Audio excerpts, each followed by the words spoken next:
So you found the skeleton. How would you tell people that was you personally? How would you decide? Well, interesting question. I don't know. I'd have to do some research on this.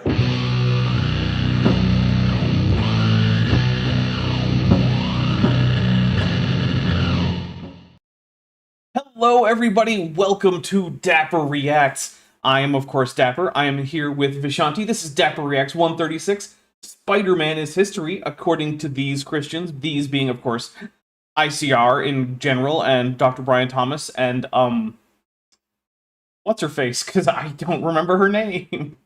Because this is, I think, like, the only thing I've ever seen her in.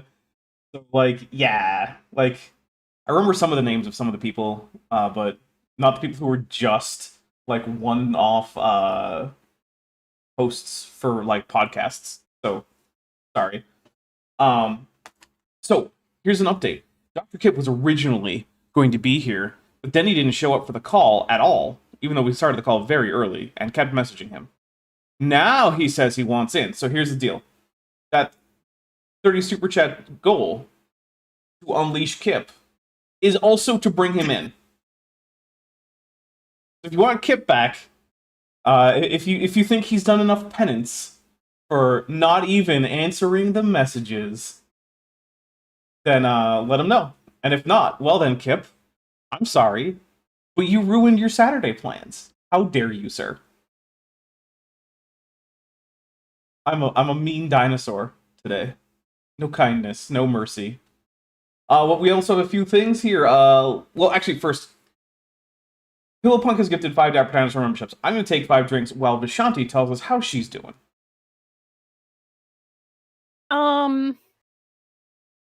I have coffee. There's ice in it. I'm very pleased about that because it has been extremely hot and humid. And I will tell you how I'm doing because I was still irritated about it this morning. Is I put together a mahzor or prayer booklet for our Yom Kippur service that we're doing here locally. And I sent off to like Office Depot or something to get like a special edition printed just for myself. Got the copy back, and I was halfway home on the bus when I pulled it out and looked at it, and it was backwards.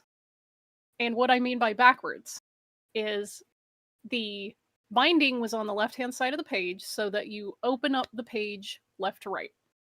That's backwards because I sent the pages in not in that order on purpose. Right. And they incorrected it.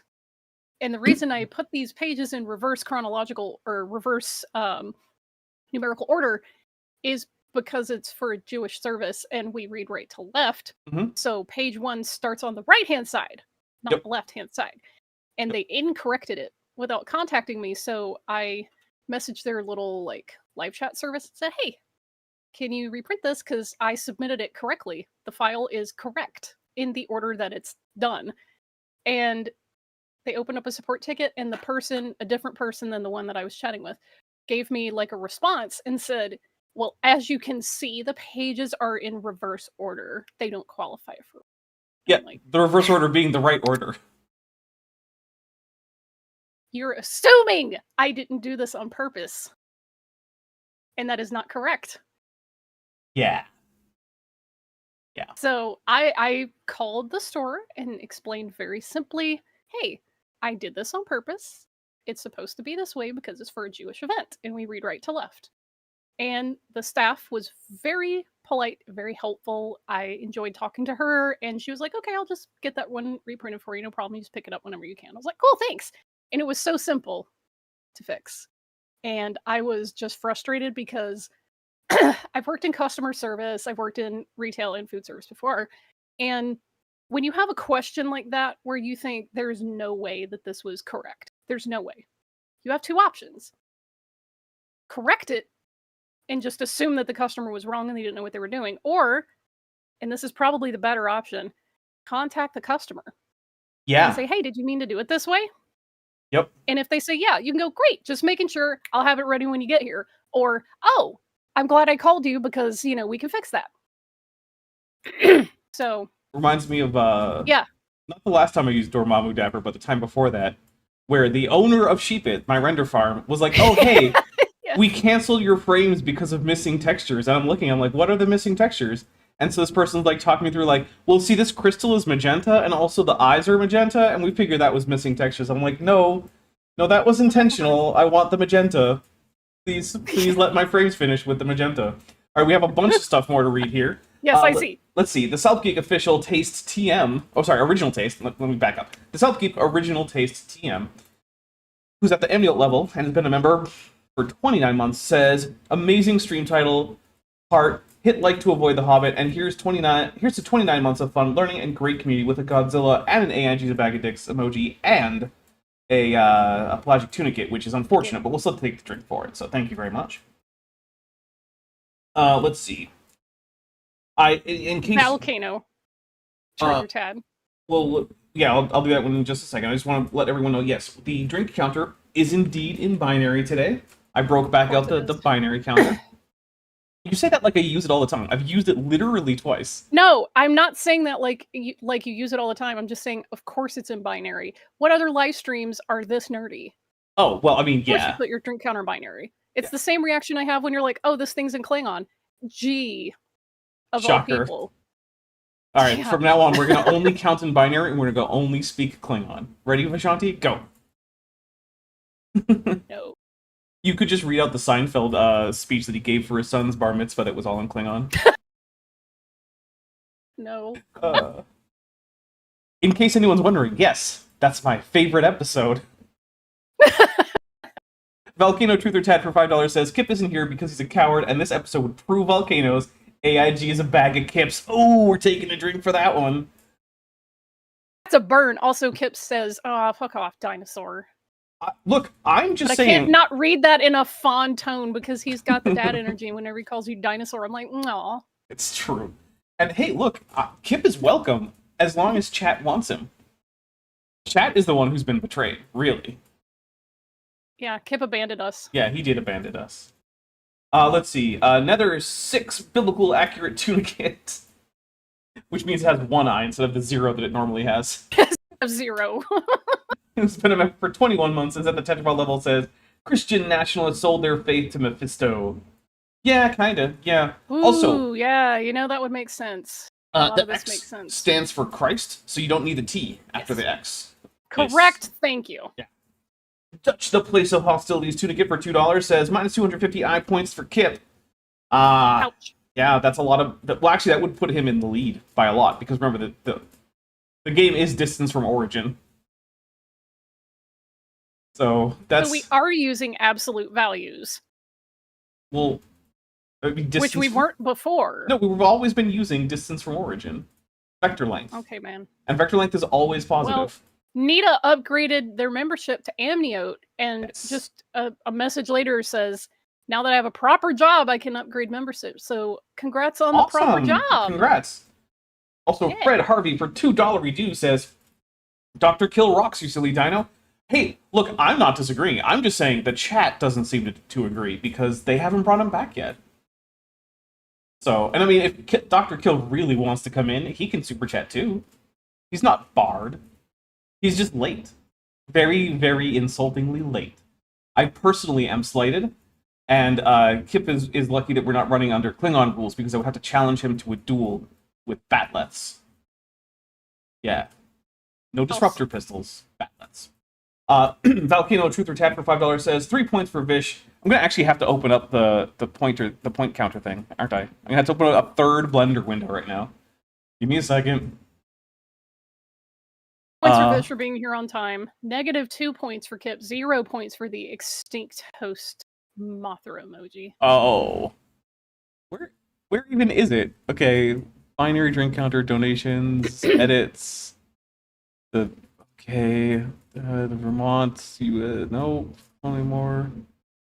Pimplepunk for 2 says, I don't even know now where it I is. wonder how what's her name has been. I don't actually know where that file is. So Okay. keep track of the points, Well, while everybody. you look, Coop23 membership chat says AIG made Vishanti's prayer book. Yeah, or That printed is it a at mistake least. that they would have made. They Yeah. printed it. Yeah. Because you made it, right? Metageeky, I did. I Okay. did, in fact. And I explicitly checked the little preview window to make sure that it rendered correctly, and it did, and then they incorrected it, so... Anyway. Amazing. Metageeky for 5. Kip caught AWOL. Dapper is mean. Vishanti has coffee. And AIG is a collection of rotten gagh smothered in a yamak sauce. Ooh, gross. Yamak sauce. Who wants yamak sauce? The Cardassians is the answer to that. As Miles O'Brien might put it, the Cardis. Because Miles O'Brien likes to use racial slurs. Because... Hooray! Mm-hmm. Alright, so hold on. My unfinished song for 222. Hail Dapsfish and Becca the Conscious Heart. Alright, so unfortunately the minus 250 eye points for Kip are technically invalid because you only pay $2. That's maximum of 2 points across any like negative or positive or whatever. But let's see, 3 points for Vish. So Vish gets 3 points. Then minus 2 for Kip. And then I believe I'm at 0, right? That's 2001 is back for the first time in a long time, so yay. Good to see you again. Oh, no, Trifurcation sends a member chat. So does that count as Kip or Vish using the one F-bomb? Well, as we've established, I'm kind of immune from the F-bomb. No, it's been used up. Because Dapper frequently does not detect when I use profanity. I'm taking the drink for the Godzilla, and no, the drink bomb, or the F-bomb counter has been used. I was quoting Kip. That's his F-bomb. You don't get to just quote it and think that that makes you immune. Yeah, I do. I did it just now. Well, it doesn't make you immune. Okay, you get to think that, but you're wrong. How about that? Okay, sure. Joshua Geese for 5. Here's to the old saw. When you assume, you make an ass out of you and me. Although in this case, it's really in the printer's court. Alright, I now have all of the actual points added. Currently, Vish is in the lead with a vector length of 5. Kip is in second with a vector length of 2.83, and I am in third with a vector length of 1. Because remember... Alcano, Truth or Tad for 5. I hate being abandoned, almost as much as I miss my eye. 4 I for Vish, -1 for Daps. Keep super chatting and we don't have to watch the video. True. And also, those points have been added in already. Okay. Dutch the Place of Hostilities Tunicate for 2. 0.02 points to Dapper, out of spite. You know, that's fine. That takes me to negative 0.980 in my coordinates, which basically reduces my vector length from 1 to 0.98. So, also, you can't spite it too much because I now have an entire Blender file where I just enter in the actual numbers or adjustments to the numbers with a float value. So, other than floating point precision errors, I can be as precise as I want. Which actually I did run into floating point precision errors like last month. Where I was like, hey, wait a minute. These numbers like 8 places down into the decimals are wrong. I'm like, oh right, floating point error. Got it. Alright, so I think we had 5 out of the 30 super chats, so you guys are you're a sixth of the way to wanting Kip back. So alright, Kip can deal with that. What is that, like 0.15? Finish his coffee, which I'm pretty sure isn't brewed by now, but who knows? Alright, so we've backed up just a little bit on this Dr. Brian Thomas because he's going to be telling us about a column that I believe he says is Egyptian, but isn't. It turns out it's Nubian, but like, whatever. We'll let him figure that out. In case you're wondering, yes, the drinking rules are in effect, and here we go. There's one that's it's the oldest Yahweh inscription, the Solub inscription. Josh Beats for $5 says, for root beer floats in Blender, you want me to make root beer floats like as a 3D thing, or do you want me to put ice cream and root beer in a blender?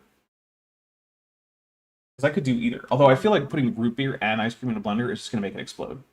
Okay, what's your root beer of choice? Are we going A&W? We going Barks? We going something else? So I do like A&W. Although I'm a cheap bastard, so there's a fair chance I'm just going to get the store brand. because I'm a cheap bastard. Because, I don't know if you know, but the grocery store is way more expensive than it used to be. Even the generic brand soda We're in a is now... recession. Yeah. I remember, like, Yeah. 3 years ago, the store brand, like, soda aisle was half as expensive as it is now. Like, doubled soda prices. Getting a little ridiculous. Let's see. Volcano Truther Tap for $5 says, minus 0.03 for Daps. Okay. Let's see. 97, you can't give 97 point... Oh, 0.97. 0.97. Got it. Yeah. Okay.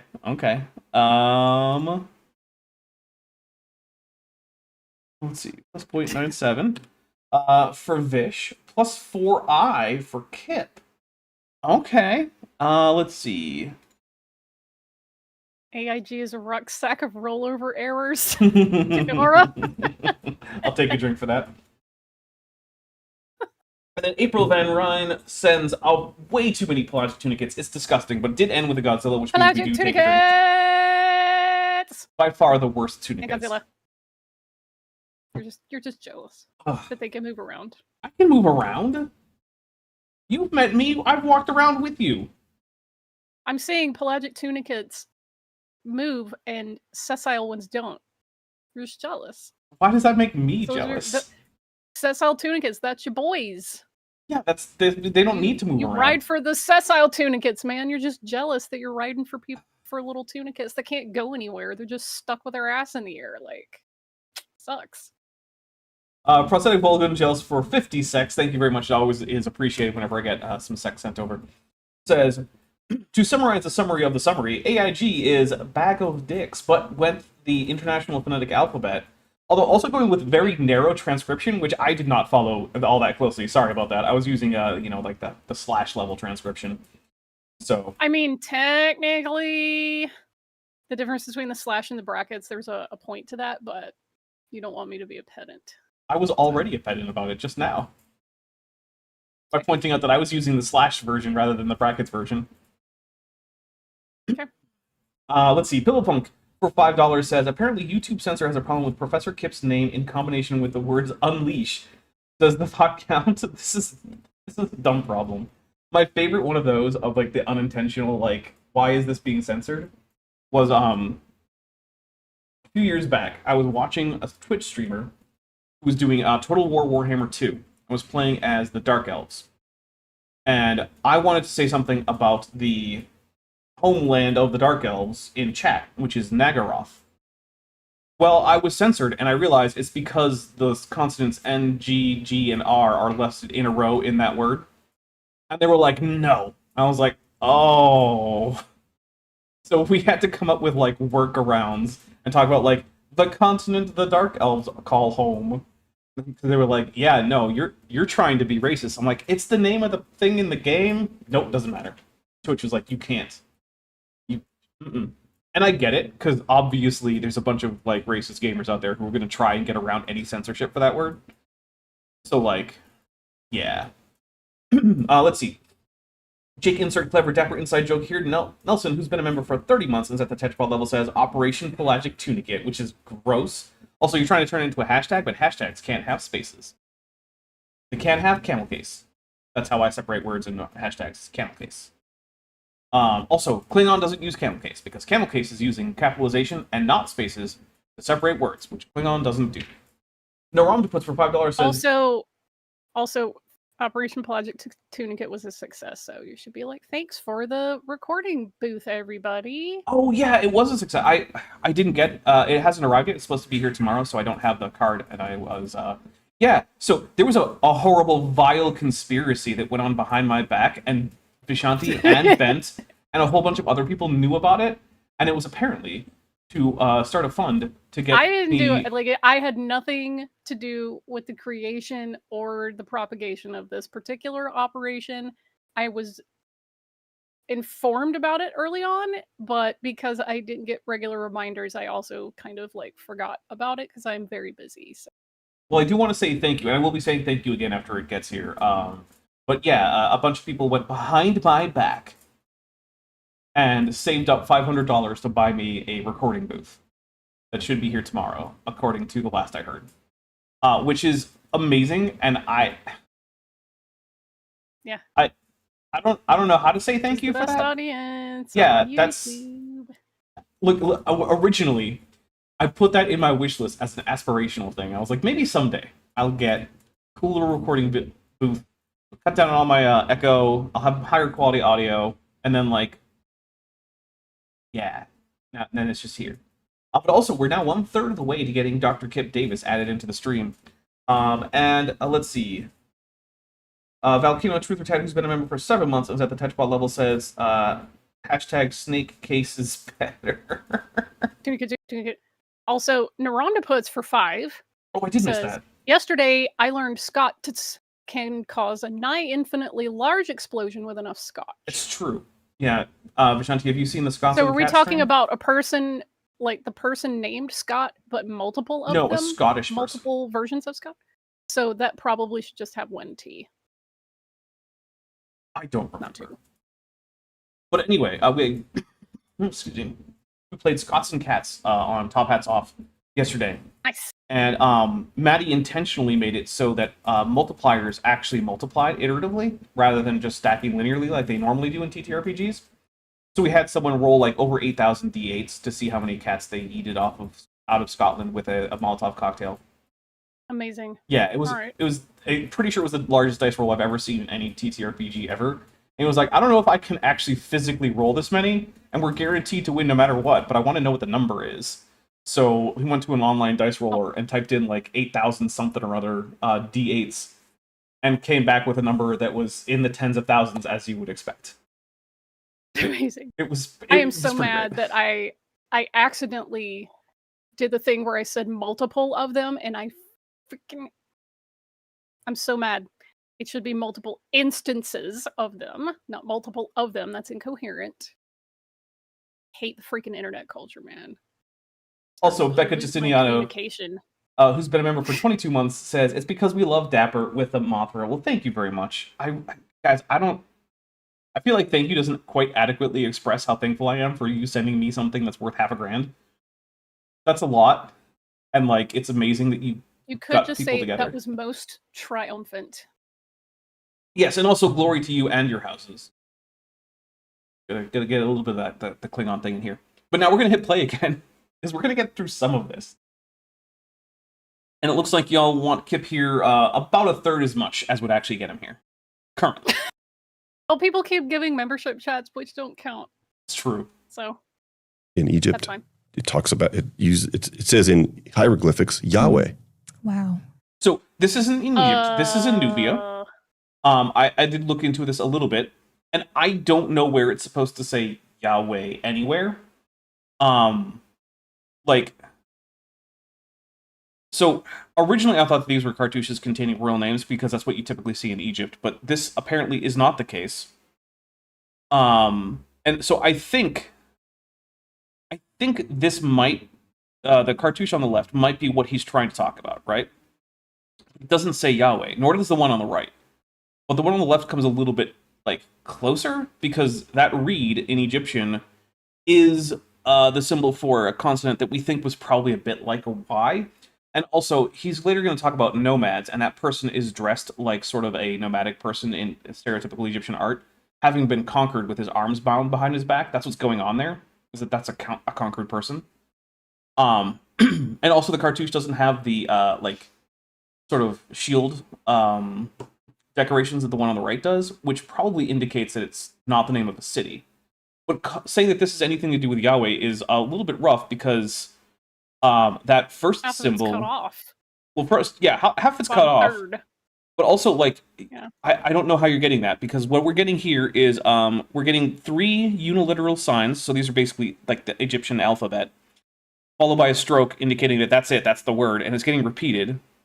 And it definitely doesn't say Yahweh, because it has one that's sort of a pharyngeal fricative, then it has a Y sound, and then an R sound with the mouth. And that's it. And then over on the right, we're getting what looks like the quail chick, which is a W. And I can't read much else beyond that. Like an ibis, if I'm going by the beak, if that's not just a shadow. Up at the top? And then maybe like a winged scarab at the bottom. Uh, It's difficult. I hope somebody did a line drawing of this because the lighting and contrast is just ass. yeah, I'm not sure. But let's see. Volcano Truth or Chat for $5 says, I do not love Dapper, and no one asked me for money. I mean, look, you're always welcome to get me something else from my wish list. But +3 for Vish, +3 for Vish. -2i for Kip, 0 for Dapper. All right. No Let's soup see. for you. Oh, the stupid YouTube page decided to run out of memory. YouTube is the only place where that happens regularly, and it's only in my my studio. It never happens if I'm just on YouTube. But all right, +3 for Vish. So that goes here. Then -2i for Kip, who's not even here. All right, that leaves Vish is in first place with 8.04, Kip is in second with 4.47, and I am in last with 1.01. All right, we're going to hit play. Unless you guys just don't want us to ever play, in which case, yeah, just keep sending super chats and membership chats. And it dates to right after Moses. Okay, That's in order to say it dates to just after Moses, first you have to establish a date for Moses, and also you probably need to establish that Moses existed, none of which you've done. Now, I get... Spoiler alert, no one has. Well, yeah. Now, I get that ICR might have their own, like, this is our date for Moses. But, like, where is that? What is that? How do you know? Give me something. Because, quite honestly, anything that you have that has established the historical existence and the date of the Exodus is way more impressive than you find in a Nubian pillar that maybe mentions the name of the God of Israel. Way more important. Because here's another thing, right? Egyptian texts name a lot of gods that you don't believe in, Dr. Thomas. You know why it mentioned them? Because they were worshipped either by the Egyptians or other people. So all this means is that if we assume that you're right, that it mentions a name that can be reasonably interpreted as an Egyptian transliteration of the Tetragrammaton, it means that there were a people who worshipped a god by that name, which isn't a big, like, discovery. We've known that that's been the case for a very long time, that there have been people who worship the god with that name. Now, this would be an early instance of it. But also, don't we have some good reason to think that the name, like the Tetragrammaton, actually comes from outside of Canaan and was originally a god from a different pantheon that entered the Southwest Asian? Again, Kip would speak more nuanced about this, but the actual name seems to be from, like, south of, like, Canaan proper, so I can't remember if it's Moab that's just to the south or Edom, but it's said to come from, like, the southern regions, not, like, into Arabia, but below, like, what would become the kingdom of Israel and Judah. But yeah, I would have that said the Exodus, is, but I might have said the Moses era. I don't remember. All right. If Moses? I did say the Moses, But yeah, I was thinking in Greek. We'll just go with that. It seems, based on my not fully functional memory today, is that that particular name seems to be a regional god from, like, the south of Okay.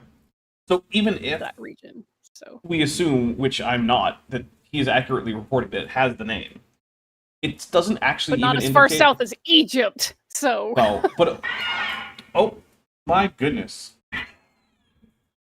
Well, there's Mothra. We'll take a drink for Mothra. Thank you, Mothra.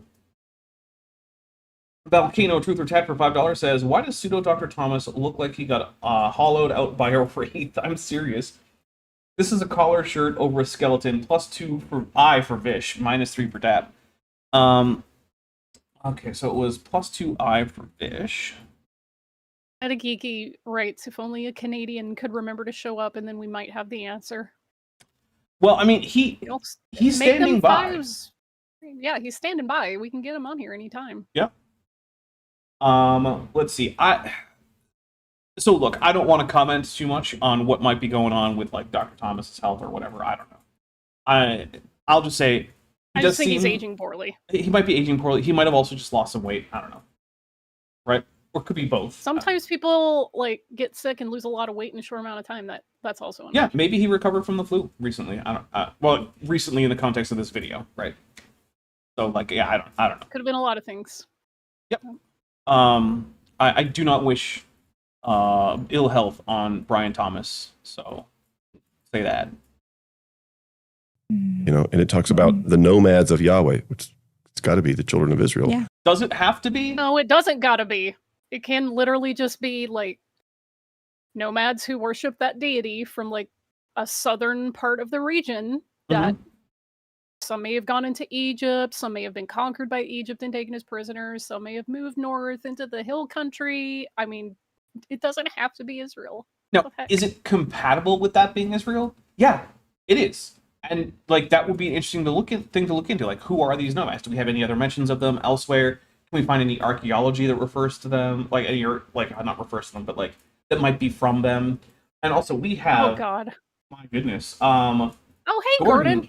Gordon Love Signs for $49.99. Thank you very much. That's very Very generous. Very generous. Yeah. Says the team of Vishanti, Dapper, and Kip is unstoppable. Appreciate the education. Thank you very much. Yeah, and Gordon was then- also very generous in Kip's stream yesterday as well. Awesome. Well, look, I really appreciate both of those things because, look, independent academic communication, right? Like, I'm not an academic, but I'm trying to communicate things about academic subjects.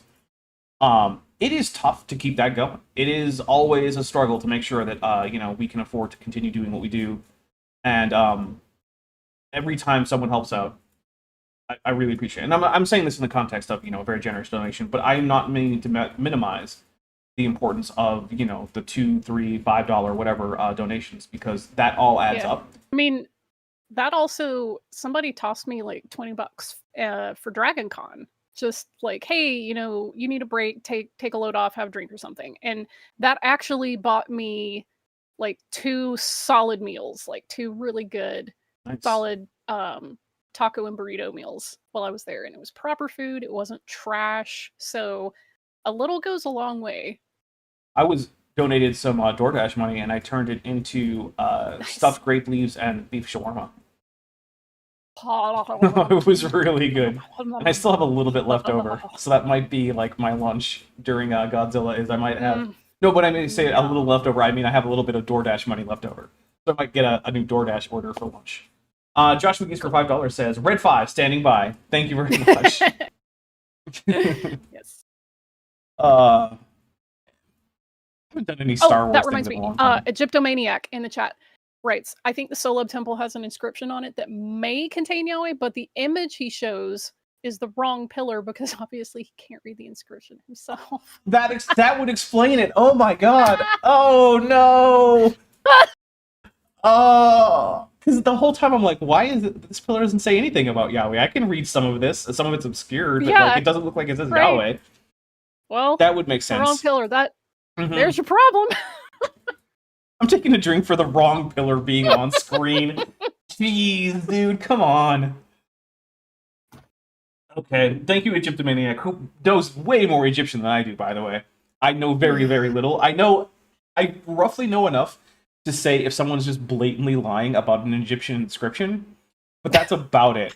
Which is also like often Man, where there's I gotta am. be like a wait, is this a Trojan source? I don't know. Wait, you know what? I'll What would bet. we do if we appeal to the source and it's not even the correct source? Is there some kind of like drink trigger for that? We'll There just has call to it be. Trojan source. It's fine by me. I'll take another drink. I don't care. We're just saying. I bet that the wrong pillar is also in the book, and that he just looked for that pillar from the book. Just remember, he's getting this from some book that he has. Okay. Amazing. And then this is a more recent one, discovered in 2019, but not published for 3 years. They analyzed the text in this curse tablet. I want to point out that that is a Mount normal Ebal practice. cursed. Oh god. Oh, it is. No. We got a couple things to read, and then we're going to get into the nonsense that is the Mount Ebal curse tablet, which may or may not be a curse tablet, and definitely doesn't have anything to do with Yahweh. All right, Pibblepunk for $10 says, "What's your favorite takeout dish specifically for having leftovers? I have been known to order Indian. extra peanut chicken to enjoy the next day. Yeah, Indian is pretty good the next day because all those spices just soak in more. Basically, it has to do with how much spice there is and how much it can go stale or not. So like French fries or things with bread, obviously not great the next day, right?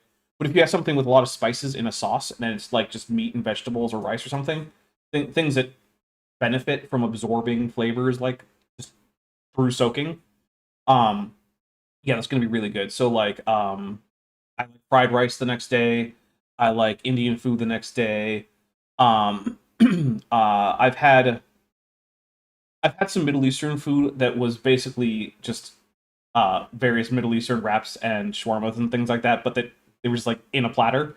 And I've had those the next day, and those have been really good. So basically things like, like gyros or shawarmas, but like open face instead of wrapped in flatbread. Those have been really good. Pizza obviously works great the next day. It doesn't necessarily improve, but it's just fine. Fries, burgers, sandwiches, though. If you want a pizza, if you want to reheat a pizza, don't put it in the microwave. Oven. Put it in the toaster oven for a few minutes. I sometimes just use the conventional oven. Often because that's also fair. I just don't turn on the big oven unless I have to, because it generates way too much heat. I just also, if I'm heating up pizza, there's a fair chance that I'm heating up like 3 slices, and that's not going to fit in my air fryer. There's just no way. I might be able to fit 2 in there. Naromdaputz just wrote another food tangent. It's to be fair, it's Pibblepunk's fault. It is. Also, food tangents are great. They're way more than great than like, hey, let's hear the worst archaeology that has happened in a while. Let's see. Volcano Truth or Tap for $5 says, Dapper appreciates every super chat that isn't from me. I appreciate your super chats too. 2i for Vish, and 3 for Vish. Wow. Okay. So let's see. You're getting that 10. AJ's a sock of, well, producers. Becca Justiniano, Macy Cat says meow, and for Vishanti. Well, Vishanti is way in the lead now with a vector length of 12.78, which is yeah. So Sable Eagle is quibbling here and saying Indian isn't a dish. No, I'm using that as a very broad category. Food from the region of India. Yeah. Because pretty much all the dishes are ballin'. It's true. And I haven't had an Indian dish so far that I didn't just love. And they tend to follow the general format of spicy sauce with different vegetables and or meats on bed of rice. And that is a combination that works great the next day. So, yeah, like, someone who has Southeast Asian lineage, I love all 3 of those things in combination with each other. I mean, putting savory, awesome stuff with spices and sauces on some kind of like cooked grain is about as basic a human meal as it gets, and it's that for a reason. It's because there's so many amazing things you can do in that format. And the same thing with Mexican food is if you aren't gonna have like a spicy sauce, you can just make the rice like savory. Sean, the 21st century viewer of this channel for $5 says you can reheat pizza in a microwave. You can. Just remember to A, turn down the power, and B, place a damp towel over it, plus 5 for Vish. I mean, there are definitely ways to make it better. You can totally do that. Yeah. There's my favorite thing to do with rice, that damp paper towel, is if you have a bed of rice and you want to reheat it, obviously make a circle in the middle because microwave works from the outside in. So if you clear out the middle, it'll cook all the way through, and put a damp paper towel over the top of it. Comes out beautiful. Nice. So. All right. So let's let Dr. Thomas tell us a little bit about what he thinks is going on with the Mount Ebal alleged curse tablet. Mount Ebal curse tablet. Yeah. And a lot of people may have known about and heard about this one, and should have, because I definitely did hear about it.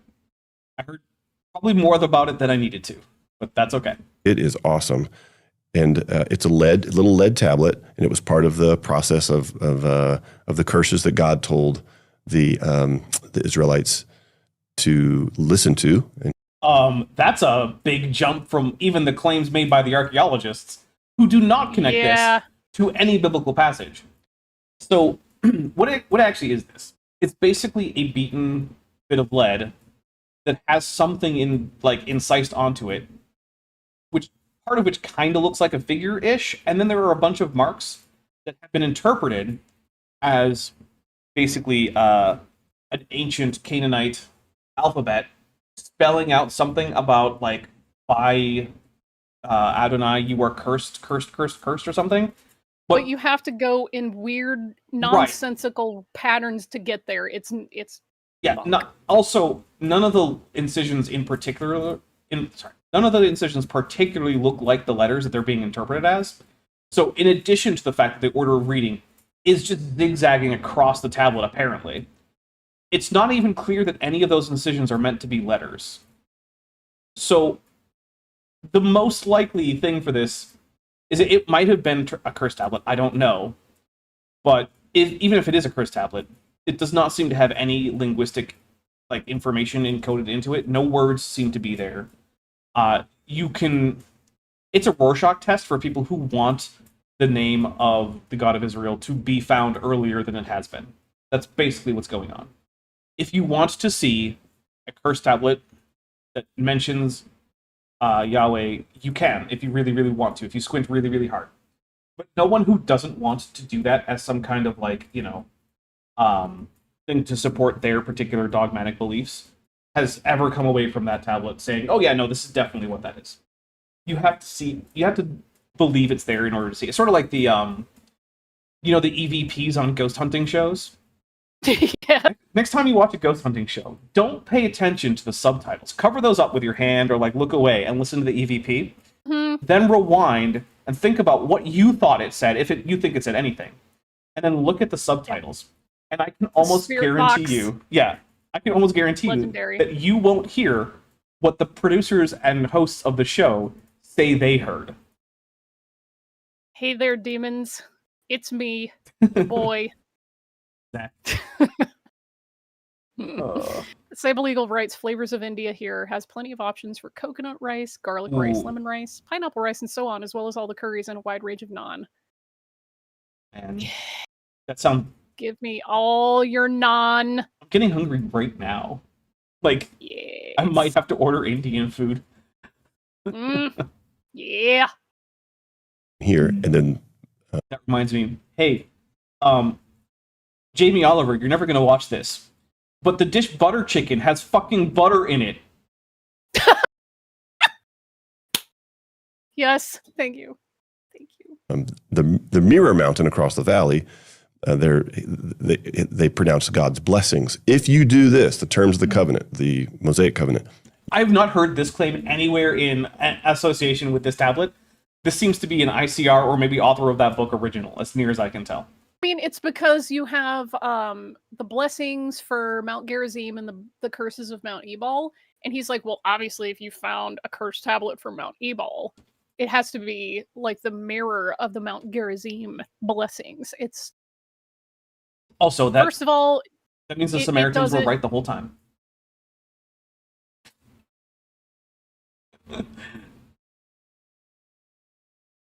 Oh shit, Paneer mentioned in the chat. Ooh, nice.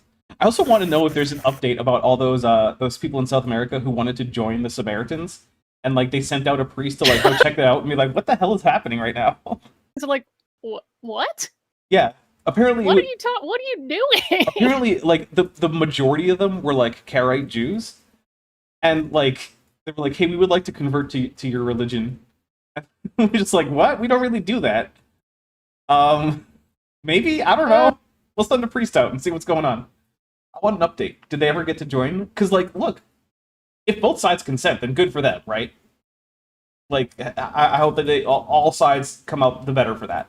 But it's just a weird situation. Like, I don't know. Imagine if there was just, like, a group of people in, like, I don't know, like, Northern Africa who was like, hey, the Druze, can we join? No? Like, I don't know. Maybe. No. Volcano Truth or Tad for... like, oh, sorry. No, I was just going to say, it's like, this is why I get irritated at people who are like, Abrahamic religions. Listen, Samaritans, Druze, and Yazidi really don't accept converts. Or Mandaeans, for that matter. Yeah, or Mandaeans. They don't really accept converts. They're pretty much a closed tradition. Yeah. So the Samaritans do accept female converts if they marry a Samaritan and want to convert. Mm-hmm. which as far as I know is the only group that they officially allow to convert, is the wives of BRB, you're members. becoming a Samaritan.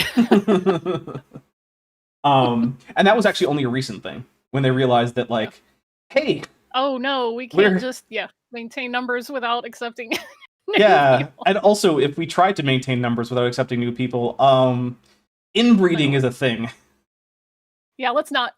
Yeah. Turns out endogamy only works to a point. Yeah. Right. Or you just go extinct, which is the other option. Let's see. Volcano Truth or Tad for $5 says, this is a good time to plug Dan McClellan's open source scholarly book, Adonai's Divine Images. Divine Images, yeah. Minus 5i for Kip forfeiture with a gun sale. All right, we will take 5 points away from Kip's imaginary value, which actually increased his score, in case anyone is wondering. Also, yes, Jillian, the drink counter isn't binary, because of course it is. Prosthetic Volgon Jelts for 50 sec says +5 for Vish, minus E plus to the I. Phi I. Oh, phi I. Okay, yeah, okay. I don't actually know if Blender will calculate 5 for me. Let's see what happens. If I just type in plus PHI. Nope. It only has pi in there. Ah! Yeah, I know. Unfortunate, right? Katie Lewis says, pro tip, order extra tandoori chicken and use it to make butter chicken at home. Ooh. Actually, Blender also has Tau. You can type in Tau and it will give you 2 pi. What is fee? Nope. Well, that's ridiculous. I actually use Tau all the time because if I want a random vector in rotation space, like in polar coordinates, Tau radians is exactly 1 whole rotation. And if you say select randomly on a number of radians from 0 to Tau, that is literally just saying select a random vector. Oh, Truth or Tad raise speaking to me. Oh no, a Druish princess. I didn't know she was Druish. When is the sequel coming out? I don't know, but I hope it's soon. Oh, me too. Like, Mel Brooks got something done that no other human alive could do, and that's get Rick Moranis out of retirement. Which is so awesome. Also, I'm really happy for him that he's in a position where he feels like he can actually do that. Because, I mean, as I think we all know, like, he stepped away for some extremely understandable and very wholesome reasons. And, yeah, it was basically, like, he needs to take care of family, so he's going to go do that. And, yeah. So, I'm glad that he's in a position now where he feels like that's actually an option for him. Yeah, good for him. You'll be blessed. If you don't do this, you'll be cursed. Mm-hmm. So here's a curse tablet that they found by sifting Christians through. Reject all that except the blessings, except those kind of two. Well, curses are unfortunate. Who wants a curse? Well, the thing is, like, most people don't want curses, so that makes sense to me. But, like, the blessings include things that have to do with the Mosaic Law, and Christianity as a whole is like, yeah, we just don't do that. What if Jesus So I just became find the it curse? endlessly ironic that they're like, oh, we'll take the blessings, but really only certain ones, so we don't have to do the things those Jews do, but we don't want the curses either. I'm just like, baby, it's a package deal. You don't just get to, like, buffet style this. Everyone has always buffet styled all of the scriptures, though. Well, what I mean is, like, if you're looking at those lists and you go, well, we're writing off the curses wholesale. Okay, I get it. Yeah, you're cherry picking. And if you from pick a specific, the blessings, you don't just line by line, like, oh, well, I'm going to line veto this one because, I mean, it includes doing stuff I don't want to do. And it's like, that's part of a unit. My favorite line veto ever was when a governor received a bill from the legislature vastly slashing school budgets, and he line vetoed very carefully to actually cause, like, a 4-fold increase in the school budgets for the next, like, 10 years. And it went to the Supreme Court, and they were like, the state constitution said that there's a line, you can have a line-out veto that can line out anything that the governor wants, so unless you can overturn this veto, that's the new law. Pimplepunk for $2 says, I now have lamb curry on order. I haven't had lamb in so long. My last time I had lamb was on Cinco de Easter, which was when Cinco de Mayo and Easter fell on the same day, and I made lamb tacos, and it was amazing. Oh, My God. Fred Harvey for Oh my God. $5 says, I had a random vector once. My brother-in-law drove it off a bridge. We love you, Kip. We are 2/3 Hey, of the we're way close. to getting Kip, yeah. We Yeah. haven't even got to the halfway point of the stream, and we're now 2/3 of the way to getting Kip. So, like, he could be here. He might be grumpy though. Is he is that him typing in our group chat? Yes. The dig debris from archaeological digs from Joshua's altar. That's the remains of which are still there. Wow. How do you know it's Joshua's altar? Because I'll grant you that there's probably a pile of stones, but how do you know it's Joshua's altar? Because here's another thing. The whole Joshua narrative, right, is about the conquest. And we know there was no conquest. There is a continuous archaeological record going through Yeah. from before the alleged time of the conquest to well after it, with no like destruction layers evident across the region that would indicate a conquest, right? Like we know what pillaging and destroying a city looks like in the archaeological record. It's not subtle. Jericho and I were well abandoned by the time those folks rolled in. So Yeah, and so like Oh, by the way, Kent Halstead writes, why don't we make curse tablets now, since it was supposedly allowed in ancient Judaism? Well, we do still make curse tablets. They're really more apotropaic amulets and stuff like that, but that still is a thing. And it's a little bit dodgy to say allowed in like ancient Israelite religion or whatever, because even when things aren't allowed, people do it anyway. So yeah. It's like folk religion's a hell of a drug. it's like you're not supposed to eat bacon. There's no kosher police. They're not going to come get you. We have lots of evidence that, ancient Israelites raised Lots of pigs. pigs. So many Lots pigs. of them. So Yeah. you can be like, yeah, well, it was a law, okay. Yet there's also a law in the United States that tells you how fast you can drive, and most people just go, they'll give you 5 over. They just Also, don't. hey, anyone here who wants to get to make a curse tablet, I'm not going to stop you. But if you make it out of lead, just be careful because lead is toxic, even if it is delicious. Oh.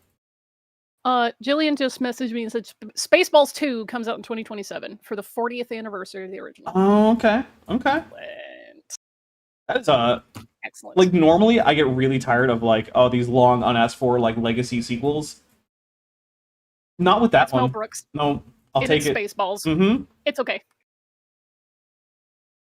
Wait, and it says this cursed. This is in. Oh wait, no, we got a new one. Kip can join, but we will. But he will be down significantly in points. +2i for Kip. All right, let's give Kip +2i. +3i for Sucker. Vish. AAG is a kit of Kips. Aw. Yeah, Vish is now at 18.58, and I am in second with 1.99, and Kip is at 1.32. Jake Nelson wrote, isn't most of Reddit basically a curse tablet? Yes. Yeah, basically. Yeah, it is. I have a Reddit account, and I can't remember the last time I touched it, because every time I go there, I feel like I need to go, like, exfoliate with a Brillo pad. Which is also something I feel like when I watch Star Trek Discovery. Proto-Hebraic script, so the script, the style that they wrote, that matches exactly the time of the conquest. Okay. It matches the time when you imagine the conquest to have happened. But we have... It's not that we don't have archaeological evidence of the conquest. It's that we have very conclusive archaeological evidence to indicate it didn't happen, right? Because this is not a case where, well, we just have an absence of evidence. No, we have a continuous archaeological record for these inhabited cities that goes to long before and long after the alleged day of the conquest, and there is no sign of cities being sacked and burned down and genocides as commanded in, like, the Book of Joshua. It just isn't there. And so in order to say this is from the time of the conquest, you have to first establish via evidence that there was a conquest. And when Positive evidence. Right. And when your claim is just like, well, the Bible says so, that's the claim. The warrant for the claim is the evidence that you find in archaeology, or maybe in other histories. But we don't have any other histories. Is some talk about like some great conflagration in the land of Canaan, right? Like we don't have like Egyptians or like Babylonians or Akkadians or anything talking about these great wars all over Canaan. While, by the way, those groups were vying for economic and cultural hegemony in Canaan at the time. It was an area of active interest for them, and they don't talk about it. Whenever you go looking at the material remains in the area, if you want to say that there was a conquest and there's all these things, you know what you'll find? You'll find a destruction layer because cities get burned. Mhm. You would find evidence of that city getting burned. And you would also find human remains because people live in cities. That's sort of what And they're if you for. conquer the city and you burn it to the ground, you might end up with some dead bodies. Especially what if we you're don't under find? divine orders to kill every man, woman, child, and animal. And even if you take that hyperbolically, we do not find corroborating evidence that there were like mass slaughters and all these other like razed to the ground at that time period that it was supposed to have taken place. So, Yep. Sorry, bucko. This was a nationalistic myth about how cool we are because we managed to genocide everyone else in competition with us. See that city that got wrecked? Yeah, we did that. It was us. Mhm. Don't mess with me. I'll wreck you. I'll wreck your city. Mm-hmm. That's all it was. Yep. And yes, I now know that we know that nowadays, anyone who's was trying to make up their own nationalistic myth might not include genocide and killing babies. It was a very different time. They had a very different idea of what made a nation strong. So Joshua Geese for $5 says also excited for the Spaceball sequel. Yeah, yeah. I mean, when was the last time Mel Brooks had a miss on a movie? Exactly. It says, cursed, cursed, cursed, cursed by the God Yahweh. You will die cursed, cursed you will surely die, cursed by Yahweh, cursed, cursed, cursed. It says that, again, if you imagine letters that aren't obviously there, and then you also read them And you zigzagging in random directions. Yeah.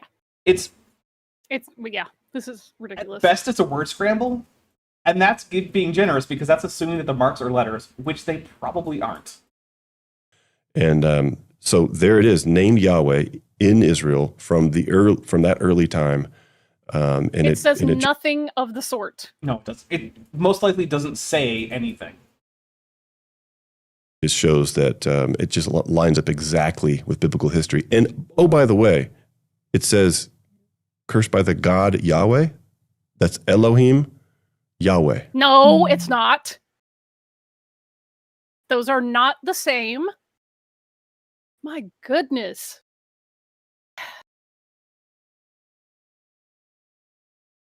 This is why we get 8 more $5 super chats. Only 8 more, Kip and then will come on here and rage for me. Mm-hmm. He can take some of that psychic damage instead of you.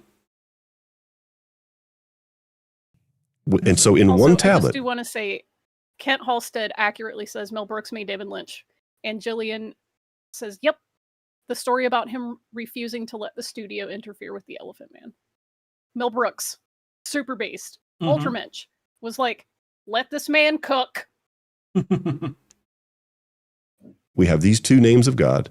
Yeah. Well, Yahweh is his name, and then God is like his identifier, like the man Jessica, upstairs. the Transmetal Alchemist, how dare you? Dracula Dead and Loving It was flaming. I love Dracula Dead and Loving It. Uh-oh. How do you not like the Leslie Nielsen movie? Movie when he fight. like raises up out of his coffin and he whacks his head on the lamp, or when he startles awake and I was having a daymare. Like, come on, that's funny. Aw. Well, not everyone has to be right about movies. For instance, Bent hates Tremors. Wow, that's not fun. I know. I even have as a guilty pleasure all the post Tremors 2 sequels that didn't even get theatrical releases. I find them hilarious in that way that only bad movies can be. I don't have guilty pleasures. If I like something, I like it. I don't have time to like things ironically, so if I watch the sequels, I'm just like, hell yeah, I'm having a great time. I mean, I am having a great time while also acknowledging that these are not good movies, and I'm okay with that. Because you know what? Doesn't have to be good. It just needs to be fun. It is fun. Also, I actually do like the monster design on the African version of the Graboid from I think it was like from 4 or 5 or something. It was actually a really good monster design. Volcano Truth or Tad for $5 says notable cognates Yahweh and L. Yeah, notable cognates. Yes, jeez. +5 Notable. for Daps. My The favorite. chat is apoplectic that Bent doesn't like Tremors. To be fair, he actually doesn't hate Tremors. I just say that to tease him. He just doesn't get what people like about Tremors that much. He's like, I just don't get it. It's the same thing that I liked about Abraham Lincoln Vampire Hunter. Yeah, I mean, that's also a fun movie. Yeah, it is. Although I will It's say, super badass. I do think that Tremors actually has some like good filmmaking techniques in there. Like one of the things I like is a lot of times you'll notice that scenes start really loud and then they kind of trail off as things happen to give you that whole sense of like pressure waves. Right. Yeah. Yeah, it's got some good stuff in there. There's also some really good like the reveal of the body up on the tower.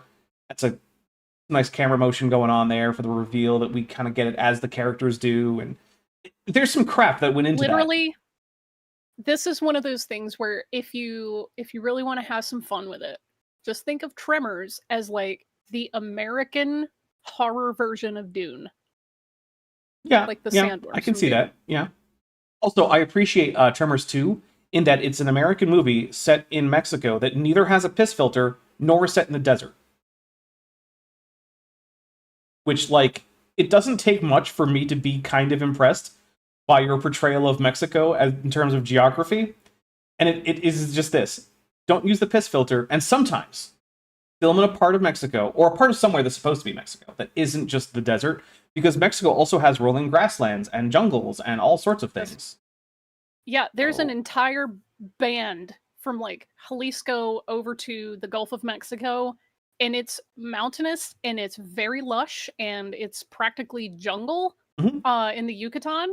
So everything being just the north where it's desert, it's like And I get okay. it. I get it, Americans. When you go to Mexico, that's the first part you get to. That's the first thing you see. But there's other parts of Mexico that exist. Claude Simeon for $5 says, Vish, am I allowed to ask your personal faith or lack thereof? Did God interact with people in some way?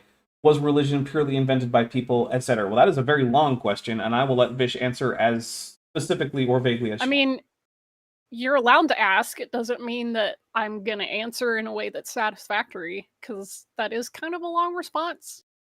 So I'll just say I'm Jewish. Yeah. You won't be able to assume much based on that, which is exactly why I said it that way. Oh, is that why there's a shofar behind you? Yeah. Okay. Big long kudu horn, baby. Yeah.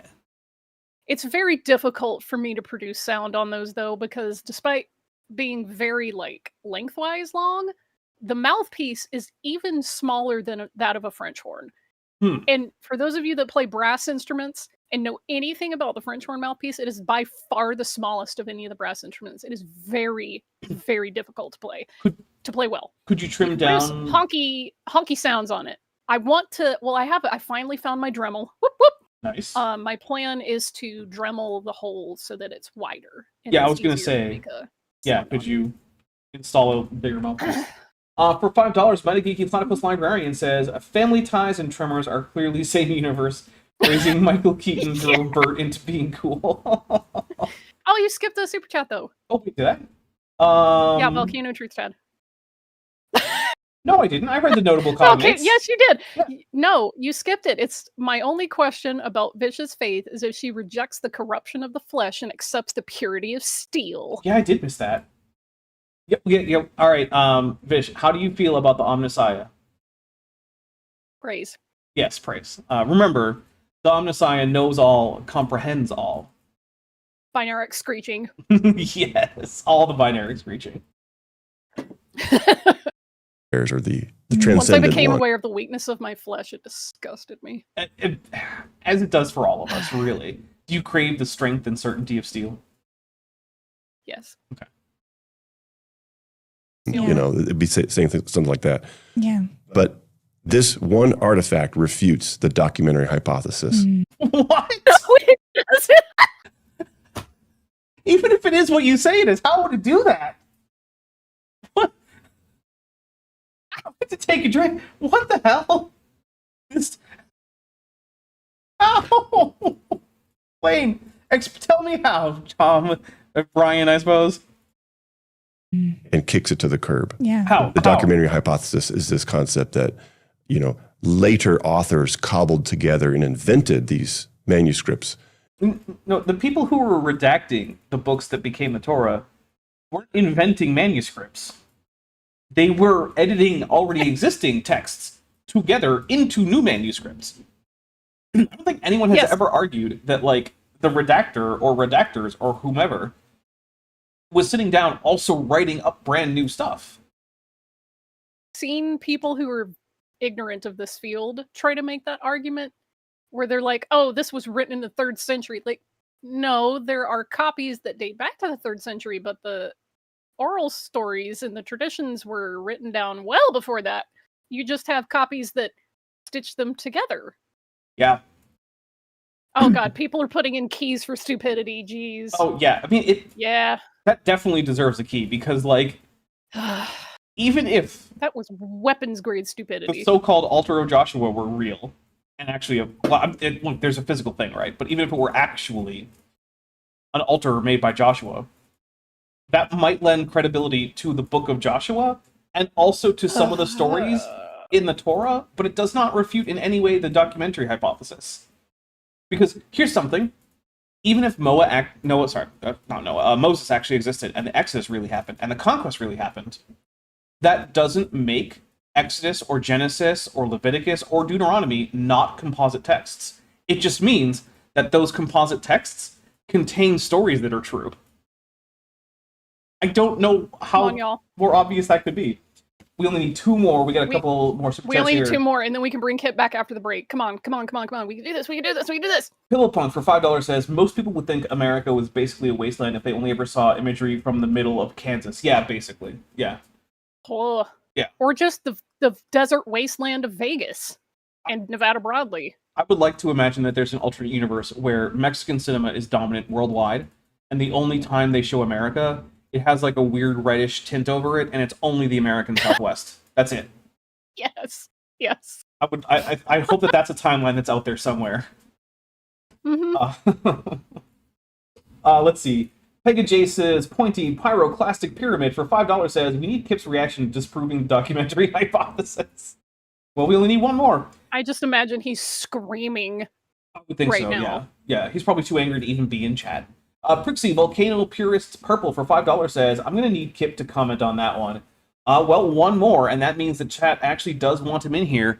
And what we'll do is we'll just take a quick break. We'll add Kip in, and then, yeah. We'll also add him back into the description, where I had previously said featuring at Kip Davis and at Vishanti, and I erased Kip Davis and. So. Name was blotted out from the description. Yeah, right. Just like I'm going to blot his name out of the Book of Life. Take that, Kip.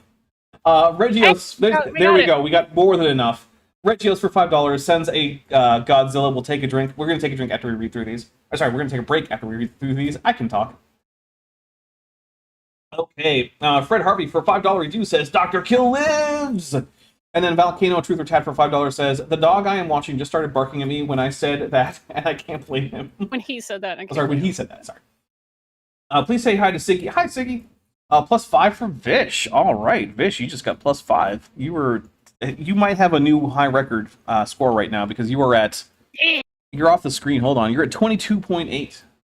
All right, so here's what we're going to do, guys. We're going to go to a quick intermission. We're going to switch the call over to our group chat with Dr. Kill, and then hopefully he will be thoroughly ready to go now that he's had an extra hour. Kip. All right, we'll be right back.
Do you found the skeleton? How would you tell? Well, I screwed that up a little bit. I had the opening still there, so we'll take a drink for Dapper's a professional. Also, Kip's still not here. We called him. We switched over to our group chat. So I don't know. Kip knows that we were waiting until we got to 30 super chats to get him in here. He's messaged us earlier. He messaged us at, what was that, like 45 minutes past or something like that? 46? Maybe he gave up. I don't know. Well, I mean, he's welcome to join. The call is open. If he doesn't, though, I don't know. We're gonna have to. The gates of repentance are open. Yeah, you just have to enter. You know, and in fact, this way is even a broad way to enter the gates of repentance. You don't even have to take the narrow path. You just have to answer the call. Yeah, I'm standing at your computer and knocking. You're gonna let me in? You gonna let me into your computer, Kip? Behold. Yeah. I stand at the Discord door and call. All right. Well, while He we're who waiting, accepts the Discord call shall inherit the streaming rights. well, while we wait for Kip to maybe make himself known, now that we are waiting for him, Kip, reveal yourself. um, It's divine Kip hiddenness. what we'll say is, thank you so much, everyone who is helping support the channel. The channel does depend pretty much entirely on the direct support from viewers. So every single super chat, every single super thanks, super sticker, membership gift, or membership join, or Patreon pledge, all of those go towards making this channel keep on going, including just in terms of, like, you know, making it so that I can still have food and a place to sleep. So if you are currently not helping financially, but that's something that you're interested in, check out the Patreon. It's linked in the description. There's a join button to join the channel. Both of those give you access to my Discord server that's just for supporters. I think it's a great place. You know, it's not like we never have problems there, but overall it's a very supporting, very accepting place where you can find lots and lots of things like cat pictures and dog pictures and lizards and sometimes turtles. And there's meme sections. There's sections for various fandoms if you want to chat about that with people who are also fans of that. We watch movies about twice a week. Today we're going to be watching Invasion of Astro Monster, which is a Godzilla movie, despite not having Godzilla anywhere in the title. So yeah, that also gives you early access to like 6 months worth of early access videos. So there's that too. Like, I'm putting out a video hopefully early next week, probably on Tuesday, and it's probably not going to go live until, like, I don't know, March or something on the channel. So yeah. All right, well, we're going to hit play while Kip sulks, apparently. So, yeah, everyone, make sure that you blame Kip. He knew. He knew twice. This is his second time where he's abandoned us today. We'll say this, though, because of all the voice work that he's been doing, which, by the way, is very difficult and time-consuming, like, work. He hasn't been sleeping a whole lot, so I don't blame him. I'm mostly just messing with him, but also, like, can I at least blame just him. pop in for a few minutes, please? I blame him. Let's see. Oh, Volcano Truth or Tad says, I posted another dog picture to keep up the pace. Well, good. Thank you very much. That is very important. We need to see all the doggos. Lately, unrelated, but if you have a chance to see 9 Inch Nails, please do that, because holy crap, I saw them on Thursday and it was incredible! I am just realizing that everything is screwed up right now. I'm sorry. I don't even know what's happening anymore. Dapper's a professional. Yeah, we're going to take a drink for that in a bit. Okay. Don't worry, we're drinking for it. Yeah, Dapper's professional. Take a drink. All right, here we go. And I bet he went back to bed. You know what? He might have. That He might have. guy. How dare he? Metageeky writes, poor Kip, he's spiraling about the documentary hypothesis.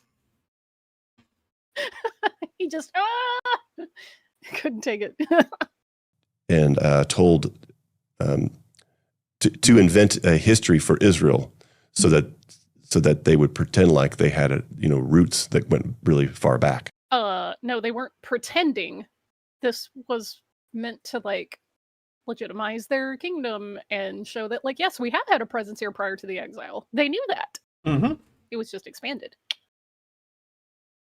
Anyway, and And the idea was that there was one author who is identified by using Elohim when he wrote bits and scraps, and another author used another word for God, Yahweh. Look, it's not that cut and dry. It's not that cut and dry. Yeah, there's a lot more that goes into What- assignment of like authorship to various parts of the Torah. Yeah.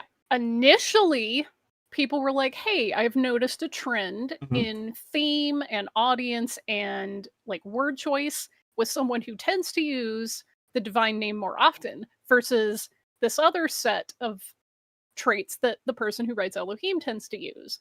However, there's a lot of overlap there. So they're like, okay, it's a lot more complex than just using a name. Well, we know it's definitely not the person or persons who wrote the Deuteronomy source because that's a completely separate unit unto itself. It seems like there's the priestly source, the non-priestly source, and then Deuteronomy. Yep. But even that, it's not super cut and dry. Like, it turns out that this stuff is a lot more complex. Yeah. Than just categorically, like, that's this source, that's this source, that's this source. Like, no, you can't just draw those lines clearly. Jester, But, who's, you know, feel free to cope. Jester, who's been a member for 21 months, says, how will Kip restore our trust after this? And Nobo. I don't know.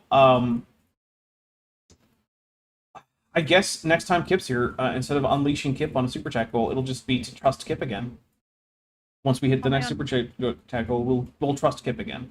Because he's abandoned not just me and Vishanti now, he's abandoned all of you. All 86 of you. So, I don't know. I don't know if we can ever trust Kip again. In fact, at this point, I'm starting to wonder, Parent. is there even a Dead Sea Scroll? Is that even really a thing? How do we know? Maybe Kip's lying about that too. Hey, Kip, I just heard someone say that the Isaiah scroll is word for word the same as the Masoretic text. Yeah, I heard that too. Actually, you know what? I'll just say it. Hey, Kip, I just found out that the Great Isaiah Scroll is exactly identical to the Masoretic text completely in every instance. In fact, it actually even has Masoretic pointing from before the Masoretes in the text of the Great Isaiah Scroll in the Dead Sea Scrolls. Hey, Kip, the flames suck. Hockey sucks just generally. Also, maple syrup, worst condiment.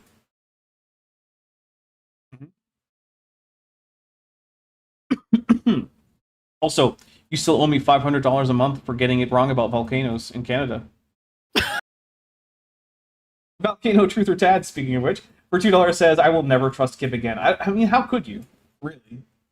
It's a pretty big betrayal. It's a betrayal of everything we thought that Kip stood for. Okay, well, here's what we need to do. We need to renegotiate our relationship here because we thought he was going to show up on time and he didn't. So now we just need to like renegotiate this. We can just say that, hey, maybe he's going to show up at a later date. We just got the timing wrong. You know, that happens sometimes. We know not the day or the hour that Kip will appear on the screen. So yeah, no man knows the day or the previous hour. predictions were just using the wrong like calculations. You can't calculate that kind of thing. Yeah, we got to do the only the Father in heaven knows. Yeah, we got our biblical calculations wrong. We divided when we should have multiplied. So, you know, what are you gonna do? It does remind me. I'm pretty sure I'm now on the do not bother list for the Jehovah's Witnesses. Because they tried to impress me with like prophecy and Daniel, and I was like, okay, cool. How do we know that Daniel is actually a mid-exilic rather than a post-exilic work? And they're like, we're good at research. We're going to come back and we're going to get that to you. And the only other time I've seen any JWs come by is when a different set of Jehovah's Witnesses came by to hand me an invitation to their memorial, which I didn't attend because why would I spend 5 hours looking at an Easter service for people who don't want to celebrate Easter? Jillian Wren just wrote the Great Kip Appointment. Yes. Also, Volcano Truth or Tat for $2 says, Richard Carrier was right. No peer reviewed him. Yeah. It turns out that by failing peer review, Richard Carrier actually passed peer review, and I believe him on that. And also, I'm pretty sure that they Jesus, found no errors of fact. Yeah, Jesus was actually just, I think, like a celestial load of sperm or something, I guess, is what it is. I'm not sure. Yep, that's for real. There was no historical Jesus. He was definitely just someone imagining God having an orgasm in heaven and something, I guess.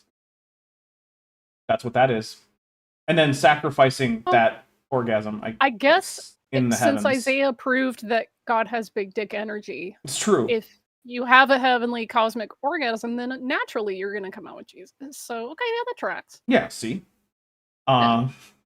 Brixie Volcano Purist Purple, who's been a member for 19 months, says, Kip owes me $5 with a the eyes closed, smiley face, and a Mothra and a Godzilla, and we'll take a drink. Thank you very much.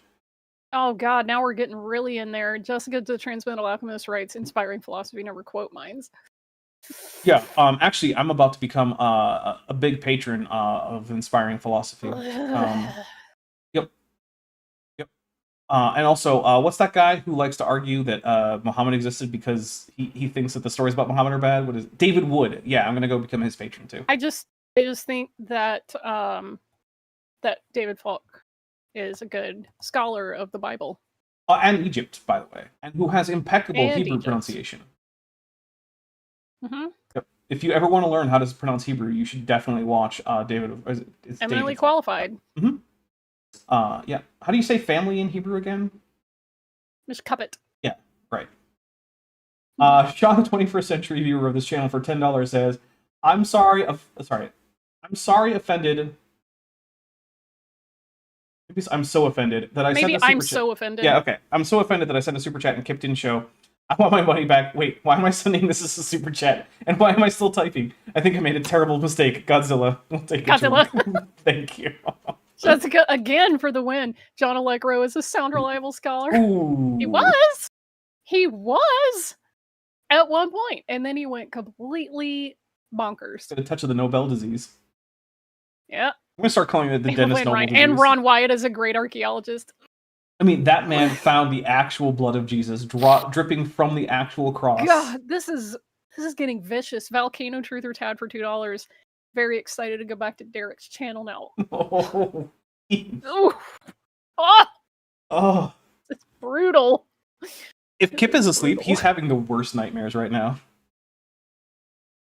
Or are Oof. they daymares? They are daymares. I like that Nightmare is also a D&D monster that's actually a horse. Because it's a nightmare. I mean, yeah, in the comics, Nightmare rides a demonic steed. Who better not have balls. I didn't check. You need to check next time. I don't think so. Yep. For his bits and scraps. Jake And Nelson writes, this chat is the hardest nerd trolling that ever ended. I love how wonderful the chat is at knowing exactly which buttons would annoy Kip. It's awesome. Yep. someone cobbled them together and then said, Moses is responsible. Yeah, that's it. Okay, No. Brian, I'm pretty sure that the attribution of Mosaic authorship significantly postdated the redaction of the Pentateuch as we have it now. For one thing, you'll notice that the redactor didn't bother to change any of the references to Moses in the third person, or in any way account for the fact that, you know, there's an account of Moses' death in the Pentateuch, which Moses probably didn't write, even if you accept that he wrote most of the rest of it. So, like, the idea that Mosaic authorship is this ancient tradition that stretches back into, like, the Bronze Age, it's just not true. Right? It stretches back further than the 1st century, but, like, probably not into, like, the 8th or 9th century. Making all of it up. Yeah. So here we Want have an introduction to the documentary hypothesis. Who Wrote the Bible by Richard Elliott Friedman. There you go. This does not reflect the most current scholarship. Okay, this is about the initial formulation of the documentary hypothesis and an overview. It does not reflect the neo-documentary or supplemental hypotheses. But this is a great book if you want to start learning about what the actual documentary hypothesis is. Who Wrote the Bible? Richard Elliott Friedman. Thank you very much. Let's see. Volcano Truth or Town for $2 says Moses and Jesus have the same level of evidence. Yep, that's true. I would say that Jesus has more evidence. No, Vish. Do you remember what we're doing? Oh, it's kayfabe. My B. Yeah, what are JK. you doing? Yeah. In fact, I might say that Jesus has less evidence of existence than Moses, possibly. really. Jillian Wren says Kip doesn't even like the Bible. Yeah, I've heard that he hates also, the Bible. Kip has written 0 books. Yep. In fact, I think that basically his scholarship has been bad enough that if he wrote 2 books, that would effectively get him to 1 real book having been written because of the drain that he's had on the good scholarship of people like Falk and Carrier and Wyatt and really, he's just been taking away from those excellent pinnacles of human learning. Yep. In fact, I would say that really, Kip is up there with Kent Hovind in terms of like retarding the progress of the understanding of the Bible. Yep. Pretty Yeah, much. I guess people should really just tune into Robert Gagnon instead. Because, I mean, he totally schooled Dan McClellan. Take that, Dan. Yeah, gosh. Just try to get him on instead of Kip one day. Just be like, we got a new Kip, everybody.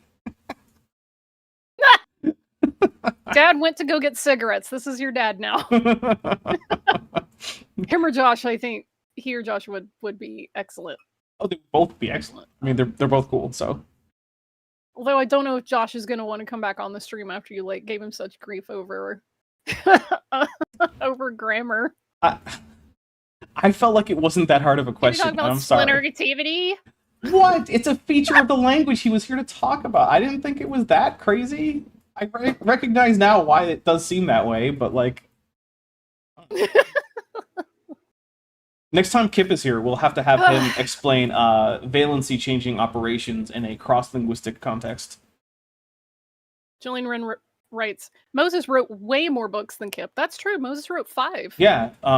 In fact, actually, I'm pretty sure that I've changed my mind, and the Cursed Tablet does actually disprove the documentary hypothesis by means of wishful thinking, which is how I'm now going to start assessing claims about the Bible.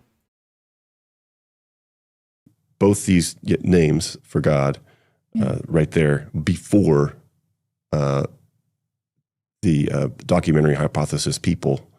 I'm sorry, the hypothesis has never been that, like, the names were completely full. Well, okay, I can't say never, but the current consensus is not that these different names for God were completely unknown to the various authors of the Pentateuch. It's that they habitually use a particular name. Now, there have been arguments that maybe the Elohist was writing at a time before the Tetragrammaton had become, like, in wide circulation, but I don't see anyone who's saying that as, like, no, this is absolutely the case. And I also don't think it's currently terribly popular in the scholarship, but if only we had a biblical scholar handy who could actually tell us the degree to which that is a popular position in the scholarship. Valcano Truth or Tat for $2 says, I'm fine with new dad Dan. We can watch TikToks. Oh man, TikToks. I hate watching TikToks. I really do, but I do it. Let's see. And then Pillowpunk for $5 says, maybe they'd understand the Bible better if they studied pre-Yiddish. You know what? We should get Kip to teach a pre-Yiddish course. You know, I will say this, though. I think it was on Kip's stream from a couple of weeks ago. Maybe the one where we were reading Hebrew, possibly, but it was very recent, where we actually learned from, a Christian type, I'll say interlocutor, that the Hasidic Jews were actually very ancient. They go back to, like, at least the Second Temple period. They go back to, like, the Renaissance. What is happening? It wasn't even the Renaissance. It was much more recent than that. So, if I find that clip, I can't believe you weren't there in the audience for this, because half the people obviously in this stream were watching that one, and we were like, oh, pre-Yiddish confirmed. So, wow. It was very bad. Yeah, because the person that we were reading and discussing at the time was talking about, like, the ancient Hasidim, and we were like, what? I mean, don't get me wrong. There are practices that Hasidic Jews practice that go back very far, but that's just true for Jews in general. That's not special. And sure, yeah, their emphasis on, like, ecstatic worship and, like, mystical ethics and things like that. Yeah, that's very recent. Yeah, that's very, very recent. Also, everything that you associate with their appearance is also pretty darn recent in terms of history. Yes. Yeah, like Yes. the reason they dress that way is because that's how Very. people dressed in like what was it like the 19th century? Yeah. Yeah, In a like very specific region of Europe. it's like I'm sorry, but the ancient Israelites weren't walking around looking like Hasidic Jews. That's not a thing. They didn't have fur hats and like peyote, Yeah, so which Yeah.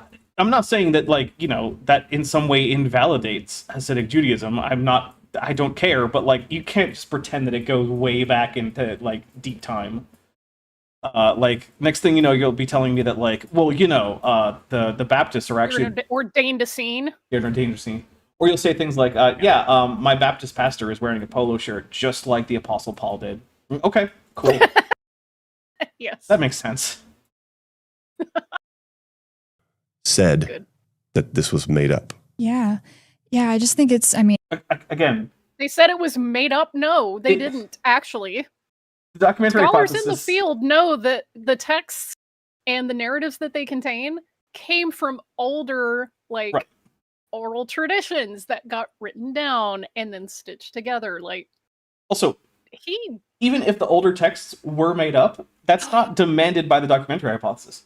It could be that the documents that go into making up the Pentateuch are coming from reasonably accurate records that other people have. Now, I don't think that is the case because we have a lot of archaeological evidence that contradicts virtually everything in the Pentateuch. But it's at least a logical possibility that people are stitching together reasonably accurate historical texts. Like, that could still be a thing. You could accept that and accept the general, documentary nature of the Pentateuch without those two things contradicting. Like, at least take that. That would be an option that would allow you to accept most of the scholarship on the composition and editing and redaction of the Pentateuch, Dr. Thomas, without needing to reject the historicity of the stories. Like, just... I don't know why. like But he creation doesn't even understand the thing he's arguing against, which is just typical for young creationists. They don't understand the things they're arguing against. There's so many Just make it up. times when I'm like, why are young Earth creationists taking the stupidest option that is available to them, right? Like they'll do the same thing with like, well, I don't think dinosaurs had feathers. Why? Nothing about that would in any way invalidate a young Earth. It wouldn't invalidate special creation. It wouldn't invalidate the flood. It wouldn't invalidate your view of taxonomy. Nothing about that. You're just rejecting the obvious evidence of fossils where you otherwise don't, and for no benefit to yourself except to Not look even stupid. just fossils. Like, we have feathered dinosaur tails preserved in amber. No, see, they're just going to say that was a bird tail. Oh, Mm-hmm. okay. Mm-hmm. All right. it's an encouragement, of course, to us as believers to see these archaeological finds. And of course, that's what we would expect. Like if scripture is real history, it's no surprise to us that we find these things, in Okay, here's what you're doing. By giving this statement, person whose name I can't remember, I'm sorry, you are making this entire stream and affirming the consequent fallacy.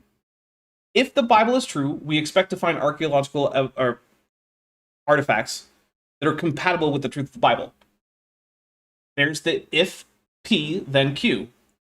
But here's what they're doing. They're now saying, Q, we find some artifacts that are compatible with biblical history. True. Therefore, the Bible is a reliable history. No, hold up. Here's an example of why this doesn't work. I used this in a script earlier. Let's say I have a statement. If Paul ate the chips, the bag of chips will be empty. The bag of chips is empty, therefore Paul ate all the chips. I don't know. How do you know Mary didn't eat all the chips?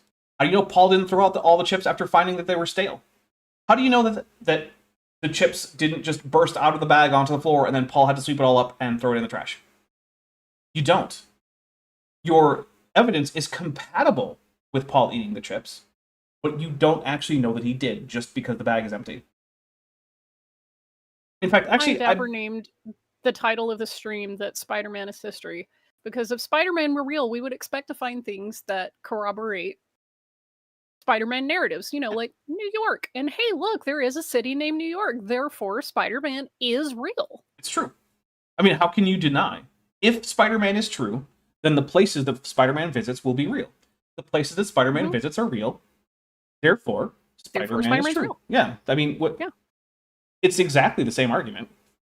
Let's see. Volcano Truth or Tad for $2 says, "Look, haircut. No one cares what you think. +2 to I to Vish." Wait, who's haircut? Is the person on screen haircut? Am I haircut? I don't even know whose haircut is. I don't know. Okay. I didn't really notice anything particularly unique about her haircut. I'm like, okay, I mean, she has a haircut. got hair. She has one. It looks like those ends are a little bit frayed, but like, you know, that happens. Also, I think she's got a little bit of like a streaky highlight going on there on her right shoulder. Yeah. It also looks like that's the kind of impression that you get right about here if you were wearing your hair in a ponytail for a long time. Okay. And then you tuck it down and it hasn't had time to settle back out yet. So Maybe they sprung this on her at last minute and they were like, "No, take your hair down, it'll look better." And so she just like, don't wear the ponytail. Maybe it was a messy ponytail, or just, you know, they were like, no, we don't want to, like, you know. Because it hasn't seemed like she's been here for like. Actually, I find this is a common thing with a lot of the hosts for these. They almost all seem to be blindsided, like they were just told they were doing this podcast like 10 minutes before it happened. Israel. Like, yeah, you don't have to engage in the conversation. You can just like ask them these prompts, and they'll take the rest. As we found last time, not only does she not have to engage in the conversation, when she tries, she'll be frequently interrupted. So, yeah. And, you know, things like that, of course, you know, refute skeptics whenever they say no scripture was cobbled together. But so does prophecy. And as you talked about earlier, we see in Isaiah how King Cyrus was mentioned by name. Yes, he was mentioned in a section of Isaiah that was not written by Isaiah, in another text that is, in fact, a text that has been, quote-unquote, cobbled together, and that was probably not written before King Cyrus, unlike, you know, like the original Isaiah material from Isaiah. Who, by the way, guys, in case you're wondering, yeah, probably a real guy. Just like Moses. Yep. Also, yeah, this whole thing with prophecy is bunk. Because, in chat, I'm going to help you out here, so if you want to stick this little feather in your cap, if someone tries to quote the prophecy in Isaiah that's, oh, the virgin or the young woman will conceive, like, no, the grammar is she's already conceived, she's pregnant at the moment that's being spoken, in the future will have a kid that she's going to name blah, blah, blah, blah, blah. She's already pregnant. But see, she has already conceived. See, Hebrew doesn't actually have tenses, so we can just put it in whatever tense we want. I forgot we're time travelers from another planet. Yeah. I mean, if Hebrew only has aspects, then I can put whatever tense I want in there. That's how it works. Spoiler alert, that's not how it works. Well, that's true. I have heard that time is fake. In fact, if you have early access to my videos, pretty soon there's going to be a video coming out in which someone actually says time is fictional. So, yeah. Not the fourth dimension. Yeah, we don't measure things with time. Yeah. Don't worry about it. Years before he was born. And so I would love to transition now. What was that echo on her microphone there for a second? It's not the first time. I think they might have a system that's automatically choosing which microphone to use and getting it wrong. Rather than just having an editor with both audio feeds on their editing timeline and then having an editor choose. I think there's an automatic system. It sometimes screws it up. Because otherwise, they just have a really crap editor. But generally speaking, I don't find ICR to be super poorly edited in their videos, so I don't think that's it. To our second reason, which is fulfilled prophecies. So some scholars say that the Bible is filled with about 1,800 prophecies, and at least half of those have been fulfilled exactly as God declared. Wow. Wrong. Yeah, I mean, it's not right. And also, I mean, there are prophecies in the Bible that didn't come true. Yeah. Like, and there's prophecies that actually aren't prophecies. Remember that prophecy were, quote, fulfilled. Yeah. Remember that prophecy about the destruction of Tyre that just didn't ever happen? Oh, weird. Yeah. Yeah. Yeah, the one that never actually happened. Yeah. Mm-hmm. Yeah, and also a lot of things that are taken as prophecies certainly weren't written as prophecies. We'll say that. Yeah. Jester for $5 says, Vish said Dr. Richard Elliott Friedman wrote the Bible. You heard it here. Who wrote the Bible? Richard Elliott Friedman, Vishanti. There. I mean, yeah. He's that time traveler that we were just talking about. he's the one. Jewish, if I recall, so he is a time traveler from another planet. Yeah, that's true. Jews are obviously from the future, and also from space, as we all know. Mhm. Yeah. Thanks, admitted rapist there, Jordan from Spirit Science, for giving us all that little lore tidbit. Yeah. Oh, which actually, I think Sir Sick finally noticed that claim, and made a little video Claim. about that. The claim about the space. Yeah, I Jews. mean, I think he noticed it before, but he actually went and dug through the video for Yeah. where that came. Because we know that Martimer has been harping on that for years. Yeah. He has a whole series on spirit science, and his whole thing is the space Jews. So it is probably one of the most silly and insane things that sorry, that whole history of the word thing has in it. Because okay, yeah, crazy Martians who destroy their own environment or whatever, that's pretty crazy. Thoth, okay, yeah, sure. But I get that all that stuff with, like, you know, Martians and Ascended Masters and Thoth the Atlantean and whatnot, that's all floating around in sort of like the general, like, New Age sort of wacky spirituality thing where we're just going to make up anything and use the word vibration in ways that don't make any sense kind of corner of the world. But I don't generally think space Jews are in that, like, milieu. Time travel space Jews, we can't forget that. Well, although, to be fair, it does now make sense how the Jews would have a space laser if they're from space in the first place. That's probably actually from the time of Atlantis, and it's just been orbiting up there the whole time. In fact, Black Knight satellite confirmed. there you go. Yeah, the Black Knight satellite probably is the Jewish space laser. It's a Jewish space laser, yeah. Yeah. All right. Well, you would know because you worked for the Jewish space laser. At least you did. You have the patch, at least. I have the access codes. Yeah.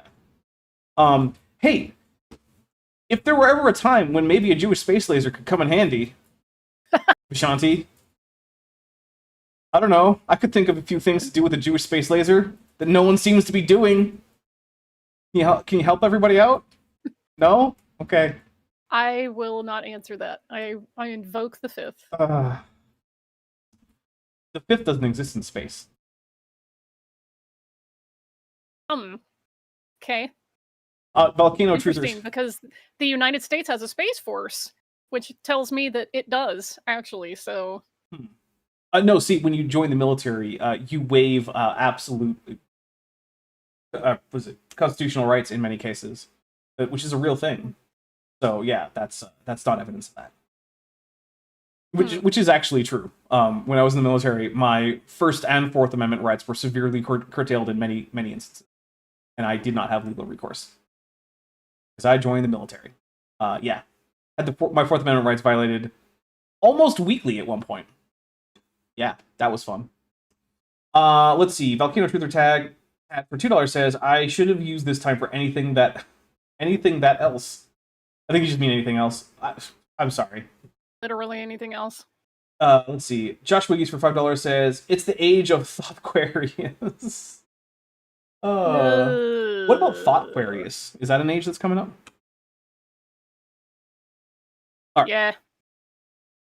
Yeah, Thoughtquarius. Thoughtquarius? That's the cusp of heading into Pisces. Oh, okay. Yeah, actually, no, the one after we came out of the age of Pisces into Aquarius, so it would go into Capricorn.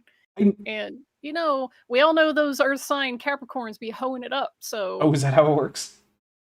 Yeah. I cannot ever think of the word thought without thinking of that time that Kent Hovind put that in his slide. THOT. Amazing. Yeah. Let's hear some more about fulfilled prophecies. And so it's clear these can't be coincidental. These had to have a purpose.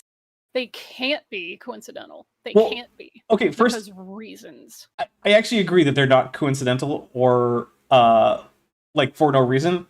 But the problem is that the reason is generally from the present of the author retrojecting into the past. That's the general order. And if you want to claim otherwise, that's great. You just have to provide evidence that this was a prophecy that was taken as a prophecy from beforehand. And that it was actually fulfilled. Because also, if you want to say, well, Jesus fulfilled this prophecy, and your goal is to confirm the historical reliability of the Bible, you can't just say that because it's recorded that a prophecy was fulfilled in the Bible, that it necessarily was. You would need to show some kind of evidence that it actually, the story itself is also true. rather than having been made to confirm a potential prophecy by the author of that gospel. So, yeah.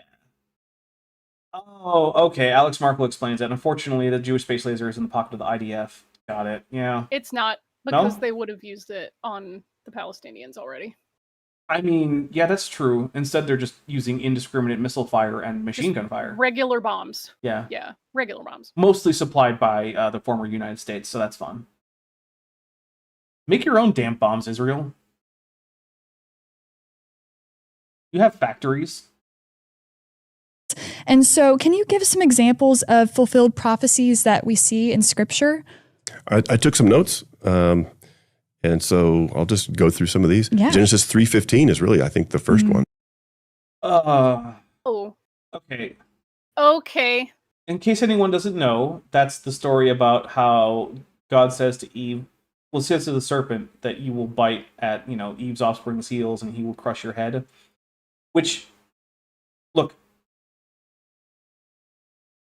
the idea of that being a prophecy isn't a thing that occurs until into the Christian era, right? Where there are Christians writing about these things and coming up with things like typological interpretations of Genesis and whatnot, right? And if that is devotionally interesting or important or meaningful for you, I am not trying to contradict that. However, what was going on for the author of Genesis 3:15 was creating an etiology for the enmity between snakes and humans, which goes back a very long way and persists to this day. Right? People don't like snakes.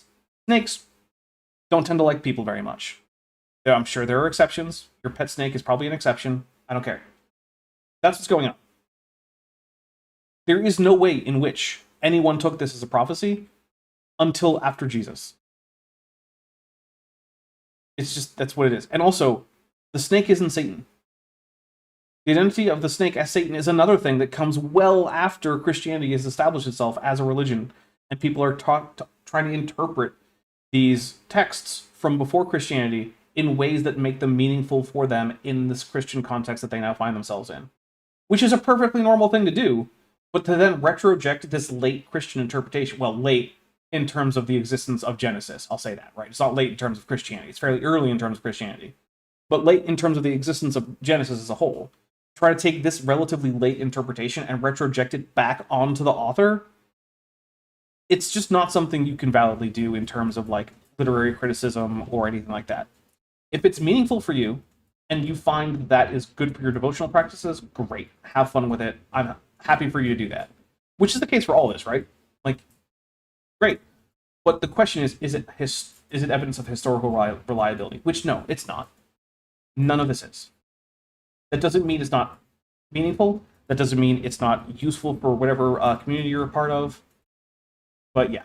Volcano Truth or Tap for $2 says, thought Gemini Cusp will dominate your AIG. You know what? I'm just going to take a drink. I don't even know. Into the future. So. Let me just... Well into the future. Because each age lasts around 2,000 years-ish. Ooh, I got that wrong. So if you're going from Pisces into Aquarius, it's going to be a hot minute before you get to Gemini. We're taking a Dapper's Professional drink for me typing in an extra digit into the funding amount. Yeah, we were not at over 2,000%. Sorry. Wow. And it talks about, God's coming down and bringing the curse to the serpent and Adam and Eve. Mm-hmm. The serpent, not Satan, a snake. To explain God's why coming snakes. down with the curse. I mean, yeah, it's not really how it's depicted in the text, but like God's there, he curses the serpent. Whatever. And because they rebelled. And anyway, embedded in that is this prophecy. He's talking to the serpent, the devil, and he's saying... Which again, same thing. The serpent isn't the devil. In fact, even if we find things that are easier to connect the devil to in like Revelation, that's Leviathan that's being talked about in terms of that serpent. Not the serpent in the garden, who isn't a giant chaos monster with multiple heads, but is just a snake. He's talking about the seed of the woman, So her offspring, which is just all of humanity, because we're talking about Eve, who in this context is the first woman, who is the ancestor of all future people. She's Is going to named Hawa because she gives birth to all the Haim, living ones. Mm-hmm. It's wordplay. You can even still see it in your English translation. She's named Eve because she is the mother of all living. In Hebrew, there's a pun Eve doesn't there. work in English. Yeah, but I'm saying, like, you can see where that pun is. It's right there. That's that section. crush your head. You will crush his heel. And so, then we scroll way thousands of years forward in time from that. And during that whole time, Ryan, humans have been killing snakes, and snakes have been biting humans. That whole way down. Which is probably what's going on here. Because Genesis is full of explanations full Why of stuff happens. legendary and mythical explanations for why stuff happens. Yeah. Right. Why are there languages? Tower of Babel. Where do the nations come from? Table of Nations. Why do people not like snakes? Adam and Eve story. Why is there suffering and death? Adam and Eve story. Later on, we get Job. That's a thing that's going on here. And ideologies are a common thing across cultures, right? Every culture comes up with legendary or mythical explanations about things. If you read a book about legends and myths from, say, I don't know, Native American groups, you're going to find all sorts of stories about how, why does this animal act this way? And, how do we explain the relationship between, bears and wolves or something? It's all over the place. Heck, even just Devil's Tower has a whole legend about how it got there from the natives of the area, about a bear scratching up a giant tree that the youths were taking shelter in up above. And that's why it has all those striations. And also, I do want to say, the Devil Lodge thing is not just a bunch of white people showing up and being like, Satan. It was, in fact, a misheard term from the natives. They were trying to use a calque for the native term, but they misheard bear as bad god, and so they translated that to Satan. So, Hate how they tried.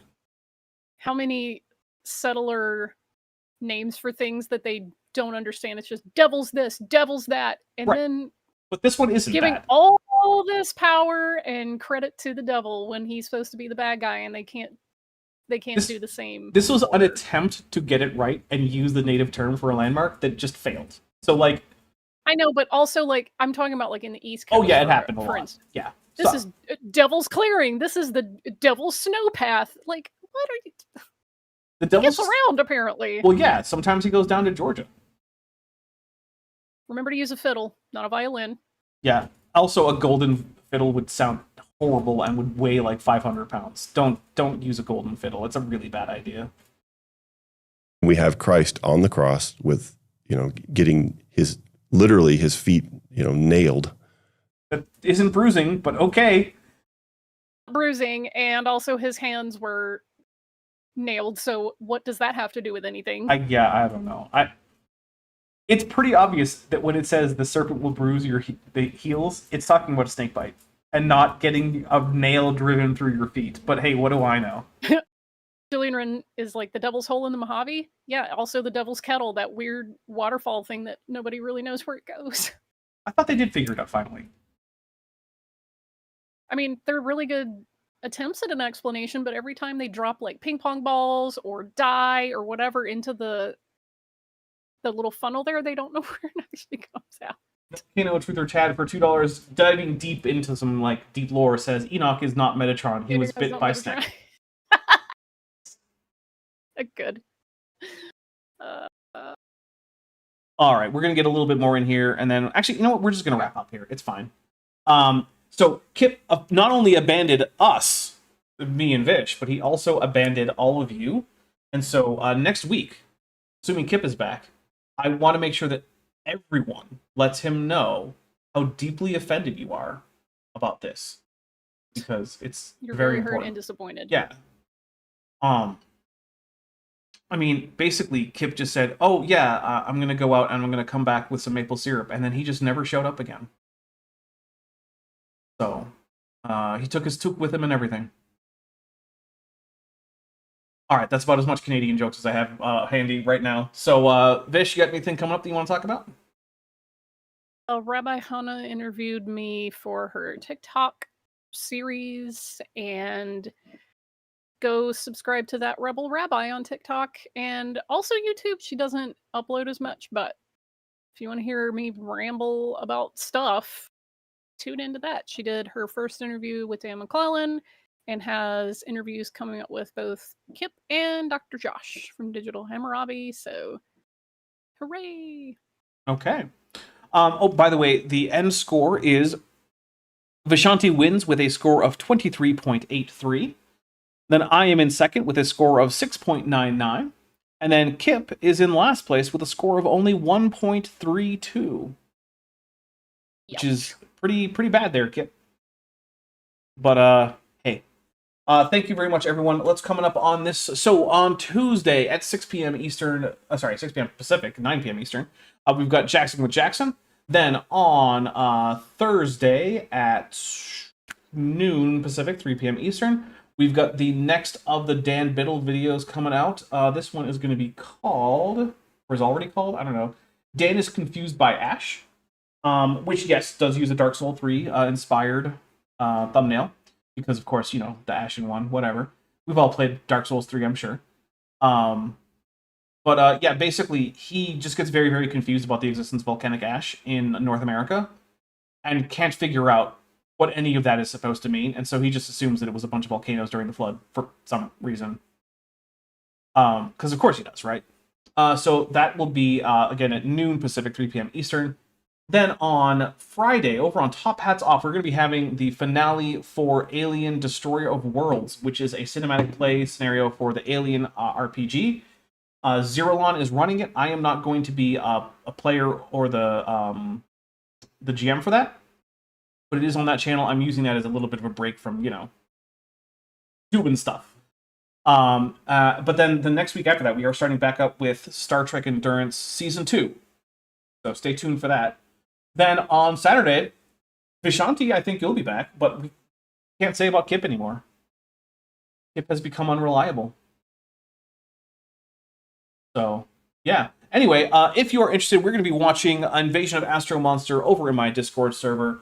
I think there are going to be some commercials because it's on Tubi, I think, is where I'm grabbing it from. So, you'll have to put up with that. If you're not American and you show up, you'll get to see what it is like to watch ads for medicines. So that'll probably be a new experience if you're not American, because we get a lot of those. Yep. So, which is unusual, I'm given to understand, in most other countries. So, yeah. Anyway, I hope that everyone stays safe out there. Have a wonderful rest of your weekend. Make sure that you all tell Kip on his next stream, just even his next stream, how disappointed you are and how you need a new dad now. You need a new Bible daddy. We're going to go with that. All right. My last thing is, furthermore, ICE must be abolished. Bye, everybody. Hey, before you leave, I just want to take a second to thank my patrons and channel members, especially those pledging $20 or above. Ben Tovand, Tapioca Weasel, Arrow Dodger, Dan Sheedy, Eleron Teller, Phil Rivara, Ian Chen, Joshua Geese, Kelvin Brostic Van Manen, Landed Knoll, Regios, Sphincter of Doom, The Plastic Mouse, Volis, North Texas Fossils, and John Ackerman. It's because of my channel members and patrons whom you're seeing on screen that this channel can stay afloat. Without you, it would all shut down. If you want to join the team, there's a link to join the channel below this video, and there's a link to join the Patreon in the description. On the Patreon, you can get a 10% discount for pledging annually, and either way, you get early access to virtually all of my scripted videos, often 3 to 5 months before they come out for the general public. Thanks for watching.